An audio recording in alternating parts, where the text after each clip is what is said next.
Hi friends, এখন সময় হচ্ছে বেলা 12:52। বুঝেছ? 12:52।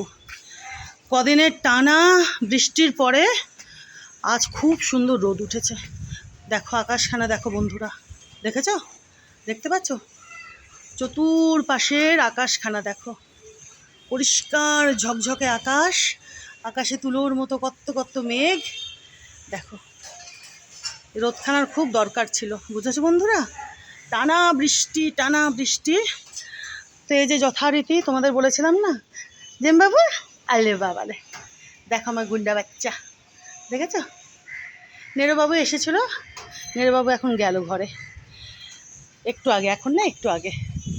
তো এই যে তোমাদের বলেছিলাম না, এই বকফুলের গাছখানাতে জল দেওয়ার জন্য আমাকে আরেকবার আসতে হয় মাঝে, আর নয়তো সেই সকাল, তারপরে সেই বিকালবেলা আসি ছাদ বাগানে। আর শুধুমাত্র এই যে এই গাছখানাতে একটু করে জল দিতে হয় একবার এসে মাঝে। তো সেটাই করলাম। দেখো ছাতা টাতা নিয়ে এসেছি। তো আজ দেখো ফ্রেন্ডস, এই জবাখানা প্রস্ফুটিত হয়েছে, দেখেছ? চলো একটু কাছের থেকে দেখায়।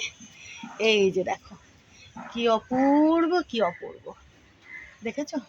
দাঁড়াও ছাতাটা নিয়ে দেখায়, যা রোদ না। এক মিনিট, দেখো বন্ধুরা, দেখেছ কি অপূর্ব? দেখো, আর কি বিশাল বড়, আরে বাচ্চা আছে, আচ্ছা আলে বাবালি, আর কি বিশাল বড় দেখো বন্ধুরা, দেখেছ? তারা ছাতাটাকে না এইভাবে করি, হ্যাঁ দেখো কি অপূর্ব, কি অপূর্ব, কি সুন্দরভাবে ইনি প্রস্ফুটিত হয়ে রয়েছেন আজকে, দেখেছো বন্ধুরা? দেখো, আর আজকে আবার এই গাছেও একখানা হলুদ জবা ফুটেছে, দেখো। এই যে দেখিয়ে দিই তোমাদের, রোদের মধ্যে ছাতা নিয়ে ঘুরে ঘুরে। এই যে দেখো, আজকে এই বিশাল বড় হলুদ জবাখানাও প্রস্ফুটিত হয়েছে, দেখেছো? দেখো কি সুন্দর, কি সুন্দর, দেখেছো?